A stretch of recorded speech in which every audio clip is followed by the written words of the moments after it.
Hello, beautiful people, lovers of good things, lovers of goodwill all over the globe. I bring greetings from a grateful heart. Good morning, good afternoon, and good evening, depending on your time zone. Thank you so dearly for always supporting this platform. I really do appreciate. In case you are hearing our voice for the first time, or you are coming across us for the first time, we still remain your one and only Progress News, giving it to you back to back. Remember, in this platform, we react to all videos, and your opinion is highly needed. So sit back, watch this video, and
BBC News Igbo anyị abịala na mpaghara ọzọ n'Enugu ebe anyị nọ ugbu a bụ Ogui Road. Ọ bụ na ị na-anya na ihe onyonyo gị ga-afụ na ebe anyị nọ kịta bụ ebe God is Good Motors na-anọ na ndị ọzọkwa. Ebe a bụ nọmba 1 Ogui Road ka anyị nọ na ya ugbu a.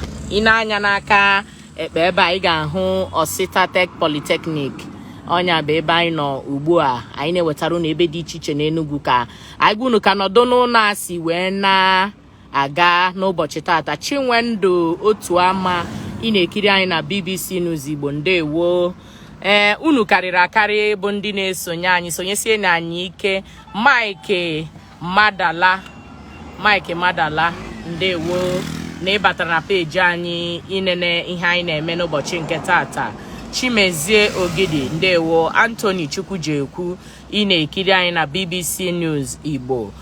Onwe ihe na-eme na mpaghara gị, ọ bụ n'obodo gị, ọ bụ n'ebe ọbụla ka ị chọrọ ka BBC News bịa gosi ka o si afịọ, zitere anyị ozi ka anyị bịa gosi ka o si eme. Bright Eze ị na-ekiri anyị. Chisomu Ofia ndewo. Unu karịrị akarị, anyị nwee ike ịkpọsi unu niile. Elvis Chuks ị na-ekiri anyị. It's Fidelis Able ndewo nke gị. Ifi Abuchi nọ na BBC News Igbo. Ọ dị mma, anyị ga-apani njem ugbu a ka anyị site na nọmba 1 Ogui Road ma na anya ga-elu Nnamdi Azikiwe Stadium. Ọ bụrụ na anyị nwere ike gakwa ebe ndị ọzọ dị ka Obiagụ, Presidential Road, gosikwa unu ka eke si anyanwụ. Dịka nsi igwu unu na mbụ na ọ na-abụ ụbọchị na-agbagote, ya bụ n'ehihie anyị nọ ugbu a, ndị mmadụ a na-apụta ma ikem. Mana ọ bụrụ na emere ihe onyonyo a n'isi ụtụtụ, ịhụ na ebe niile ga-atọgbọrọ ka a ga-asị na Enugu gbara ọsọ agha.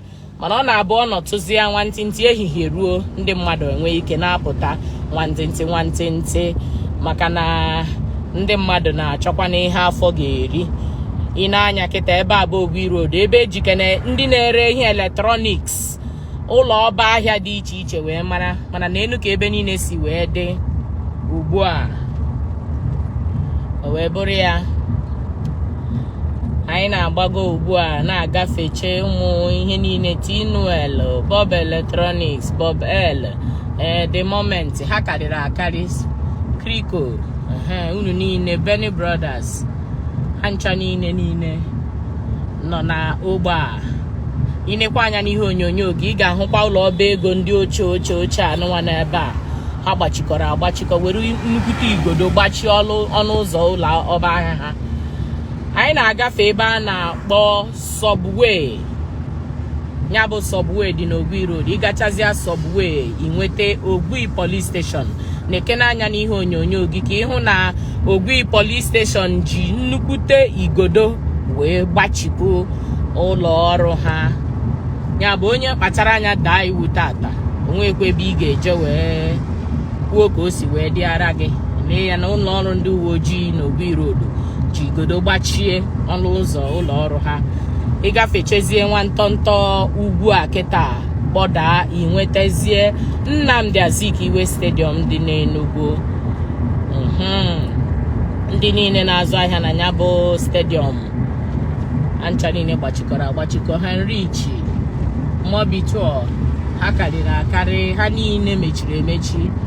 Dandon ancha niile ma n'aka nri ma n'aka ekpe, ma ụlọ ọrụ ndị Nigerian Legion dị na traffic light nke dị na stadium ha ncha gbachiri agbachi. Multicraft onye ọbụla nọ n'ụlọ na ya bụ nọdụ n'ụlọ eguzobere n'Enugu. Anyị ga na-ekwusi ike na ndị otu na-azọ nwere onwe akpọrọ Indigenous People of Biafra si na ha kagbuola anya bụ nọdụ n'ụlọ, mana unu n'anya ịhụ na ya bụ ihe fiara ahụ.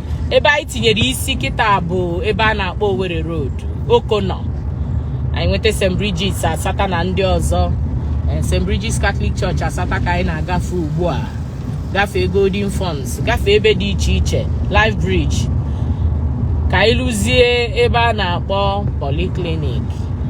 Anyị na ha agafe Ogidi Crescent ugbu a. Ịgafecha Ogidi Crescent nweta Poly bụ ụlọ ọgwụ gọọmenti Enugu rụrụ maka ndị ogbenye.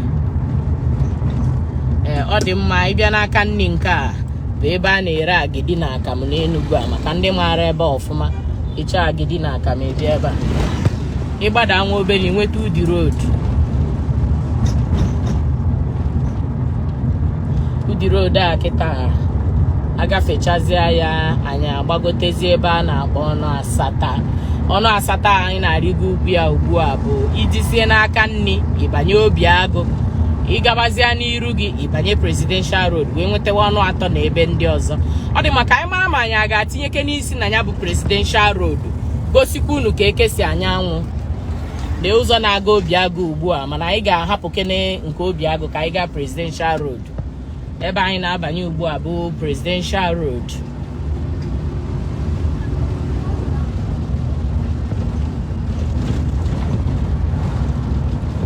Ịgbagotu nwantịtị inwetezi Ama Hausa na ndị ọzọ. Ama Hausa ọnụ atọ, ịchọzụ ije Mkpọkịtị ịbanyezie n'aka nri banyewezie Mkpọkịtị. Unu ahụgonu ka ya bụ Presidential Road si wee dị ugbu a, maka na onye ọ na-amaara Enugu ọfụma mana ndị mmadụ bi nnukwu n'ebe a. Ya bụ asịgodo na mmadụ apụtara ịka ga na-ahụkwa ndị na-agagharị ebe a maka na ogbe ndị mmadụ bi ọfụma bụ ebe a. Ọ dị mma anyị agafego ọnụ atọ ugbu a wee na-enwetazi junction a bụzi junction Winners. Na ije n'aka ekpe ịbanye Winners, ije n'aka nri a kịta inweta Mkpọkịtị. Ọ dị ka anyị a ga-ahapụ kene Mkpọkịtị ahụ gbagotu ka anyị gbakene Presidential Road anụnwa ruo n'iru wee gwa unu ka o si eme. Unu n'anya kịta unu ahụ n'ụlọ ọba ego nọ na Presidential Road a karịrị akarị, ma ndị ochie ma ndị ọfụ ha ncha niile gbachikọ. ọ na Presidential Road dị n'Enugu ka anyị na-egosi unu ugbu a. Tata bụ Monday, ụbọchị 11 nke ọnwa April n'afọ a bụ 2022. Ọ dị mma, ndị niile na-ere mmanụ ụgbọala ebe a ha niile gbachiri agbachi.